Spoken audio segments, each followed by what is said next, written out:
শুধু এখান দিয়ে বাসায় যাবো। মেইন রোড নাই, মেইন রোডে যখন আপনি বের হবেন অবশ্যই আপনার হেলমেট থাকতে হবে। এটা খুবই নরমাল একটা বিষয়। ওটা তো আমি জানি। কেন এই ট্রাফিকের সাথে কথা আমি নিজে করছেন কেন? আমি নিজে একজন সরকারি বেতন আপনি আমার নিজের ট্রান্সপোর্ট বিজনেস, আমি সব নিয়ম কানুন জানি। জানলে আপনি কাজ করেন আমি আমার ভুল হয়েছে যে আমি হেলমেটটা আনতে পারিনি, আমার বাসা এখানে।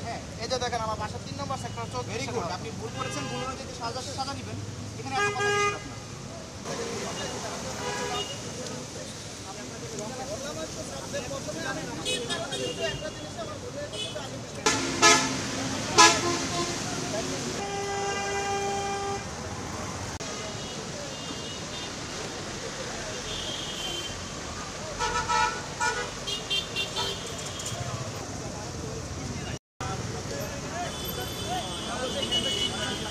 হেলমেট 92 এক ধারায় মামলা হয়েছে, 1000 টাকা জরিমানা হয়েছে।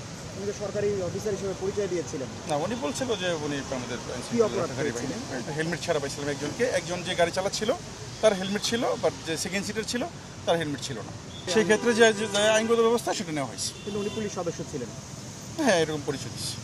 তাতে আপনাদের মানে কোনো ধরনের যেহেতু এটা সকলের জন্য আইন সমান, সেক্ষেত্রে আমরা আইনগত ব্যবস্থা নিয়েছি। সাইলেন্সার এটা হলো আমার স্টক সাইলেন্সার, তো আমার প্লাগ প্রবলেম হচ্ছে, তো এই কারণে ভাইরা যখন হাই রেপ করছে তো এই সাউন্ড তো হবেই, স্বাভাবিক। মডিফাই করেন না?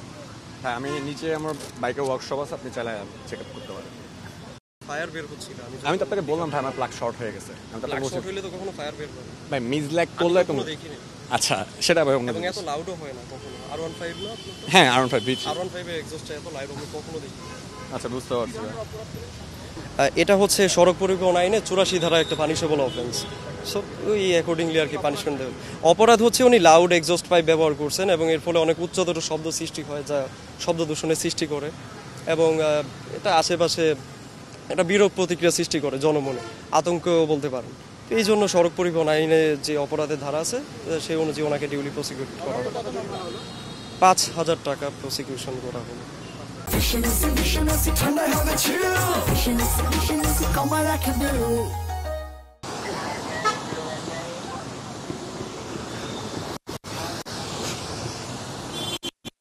ডিএমপি ট্রাফিক উত্তরা ডিভিশনের সমন্বয়ে যৌথ একটা অভিযান পরিচালনা হলো।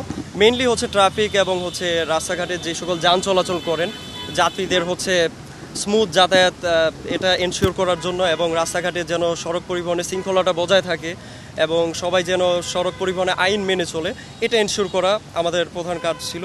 এবং সোফার আর্মির অভিযানে আর্মি আমাদের অ্যাসিস্ট করছিল অভিযানে এবং আমরা খুব ভালো অভিযান পরিচালনা করতে পেরেছি এবং জনগণকে এটা বোঝাতে সক্ষম হয়েছি। আশা করি এরূপ অভিযান আরও ভবিষ্যতে আরও অব্যাহত থাকবে এবং জনমনে ফলে একটা আমরা স্বস্তির নিঃশ্বাস নিয়ে আসতে পারবো। বাইকাররা হচ্ছে সড়ক পরিবহন আইনটা তারা মানেন, বাট মেনেও তারা হচ্ছে অনেক ক্ষেত্রে সেটা ফলো করতে পারেন না বা চান না, হেলমেট ছাড়া চলে আসতেছেন বা পেপারস ফল্ট।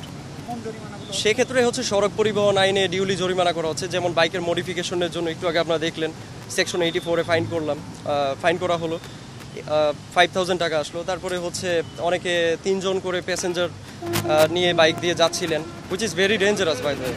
ড্রাইভিং লাইসেন্সের মামলা হয়েছে। হ্যাঁ, তারপর ড্রাইভিং লাইসেন্স ছিল না। জি, বাসগুলা হচ্ছে একটা বাসের আটক করলাম, সেটা আমরা রুট পারমিট পাইনি, তো সেটাও সড়ক পরিবহন আইনে ডিউলি ব্যবস্থা নেওয়া হয়েছে। জি, আশা করা যায় ইনশাআল্লাহ।